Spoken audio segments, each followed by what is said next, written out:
Já sentiu como se o universo quisesse te dizer alguma coisa? O Salmo 19 diz que os céus proclamam a glória de Deus. E vai assim falando da criação até o verso 6, e no verso 7 ao 11, ele diz que a lei do Senhor é perfeita. E fala da palavra de Deus, da lei de Deus, até o verso 11. No verso 12, ele faz uma oração ao Senhor. Quem pode discernir as próprias faltas?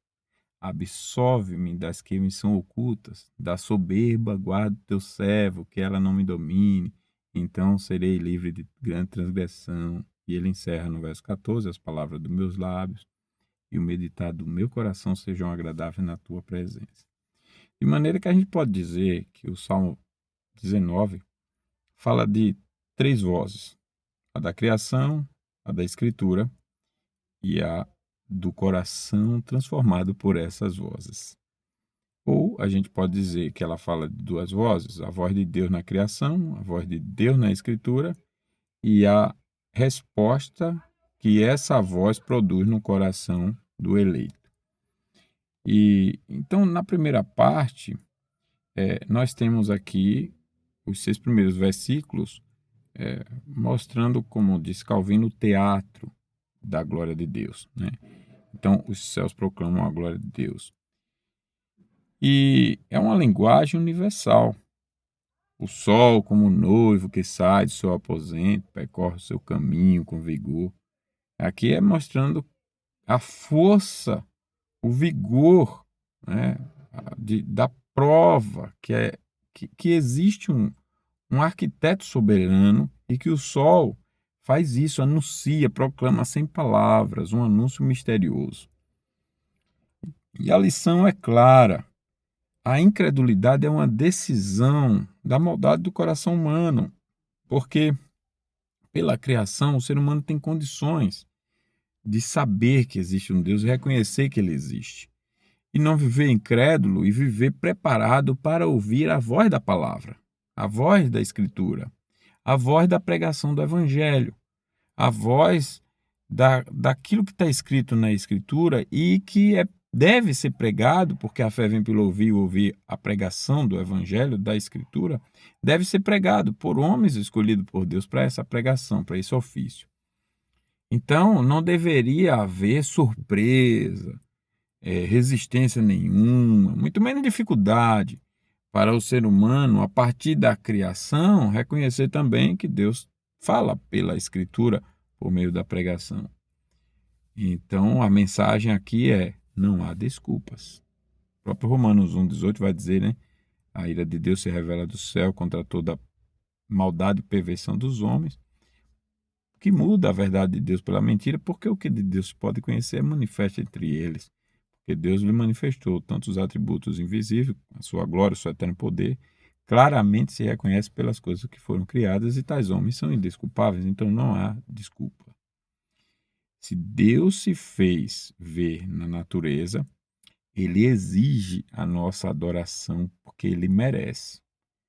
Agora, a natureza não tem condições de falar, por exemplo, como nós fomos criados, não tem como nos revelar como o mal passou a existir, se Deus é tão bom, por que todo esse caos, e como então esse mal é resolvido, não tem condições de falar da pessoa bendita, maravilhosa, santa do Filho de Deus, o Salvador dos pecadores. A natureza não consegue falar sobre essas coisas, não consegue dizer que Jesus é o nosso Senhor, o nosso Salvador, que é necessário fé nele, que essa fé é um dom de Deus, não vem de obras para que ninguém se glorie. Então apenas a palavra de Deus revela o Trino Redentor, o Pai, o Filho e o Espírito Santo. Por isso que nos versos 7 a 11, ele fala da revelação da Escritura, né? Ele fala da palavra de Deus, a lei do Senhor, que é perfeita, que restaura a alma. De maneira que nos ensina que no mundo cheio de fake news, de pós-verdade, de incertezas, a palavra de Deus é a única âncora fiel. Ela é perfeita, só ela é perfeita, e de uma perfeição que o ser humano não consegue medir. Então, por isso ele coloca que a Bíblia, para um coração que é transformado pela palavra, ela é mais desejável que o ouro, mais valiosa incomparavelmente, e é mais doce do que o mel. Então imagine, ela não é apenas um manual de sugestões para sugerirmos, discutirmos no café, não é nada disso. Ela é o decreto real para ser vivido. Deus manda vivermos a sua lei, a sua palavra. E como diz um teólogo, né, como disse um teólogo, a lei de Deus nos envia o evangelho para sermos justificados e o evangelho nos envia a lei para sermos governados, melhor dizendo. Por quê? Porque a lei de Deus é como se ela estivesse dialogando com o coração pecador eleito, dizendo o seguinte: vocês são as piores pessoas que existem. E não há ninguém pior do que vocês. E a maldade de vocês é de tal nível que nem vocês conseguem conhecer. Inclusive porque vocês são maus, não, são pecadores até para reconhecer a maldade em vocês mesmos. O orgulho não permite, a imitação do pecado não permite. Mas essa é a sujeira de vocês. E aí a lei lista. E aí o ser humano discute com a lei e diz assim, mas você é má por isso. E ela responde, a lei responde, não, eu sou santa, justa e boa. O mal é você. E aí o ser humano diz, então eu vou te obedecer para me salvar. Aí a lei responde, vocês não conseguem me obedecer mais, porque vocês estão mortos nos pecados de vocês. O único que me obedeceu foi Jesus. E eu não consigo salvar vocês, porque eu não existo para isso. Eu existo ou para que vocês conheçam a impureza de vocês, ou para que depois de salvo vocês saibam, consigam viver a nova vida. Então por isso eu estou aqui. Eu sou perfeita, santa e justa e boa, até porque Deus não faz nada de ruim. Agora, vocês precisam daquele ali. Vamos lá, eu vou te apresentar Jesus. Ele é o homem perfeito e o Salvador perfeito. Então, nesse sentido, Paulo diz que a lei nos serviu de um instrutor que pega pela mão e conduz até Jesus. A lei serviu para isso. Por isso que a lei nos envia o Evangelho e para sermos justificados, e o Evangelho nos envia a lei para sermos governados.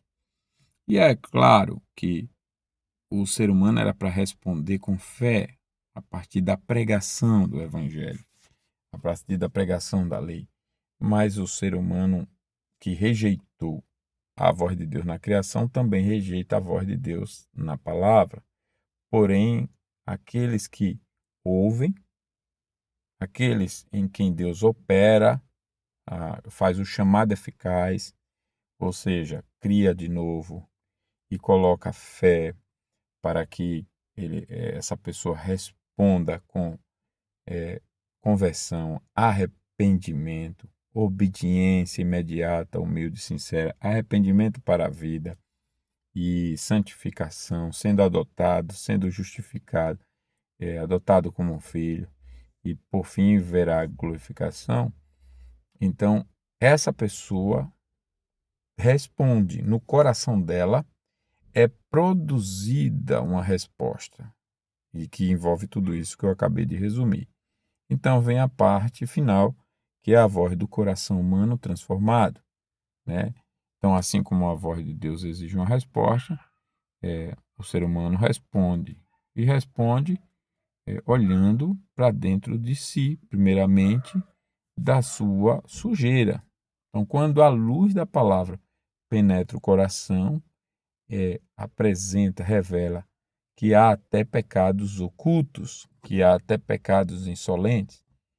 Então, Davi, além de confessar e clamar a Deus por uma pureza daqueles erros ocultos, ele também se preocupa em que Deus se agrade dele. Essa é a resposta. Então, não é só de arrependimento, mas também de confiança, de deleite, de consciência limpa. As palavras dos meus lábios e o meditado do meu coração sejam agradável na tua presença, Senhor, rocha minha e redentor meu. E isso aqui é muito importante, porque a palavra que ele usa para redentor, no hebraico é goel, e goel era um parente próximo que pagava a dívida do escravo. E essa é a nossa realidade diante de Deus. Nós só podemos ser aceitos por Deus porque Jesus Cristo é o nosso goel, é o nosso redentor, é alguém que pagou para nos tirar da escravidão.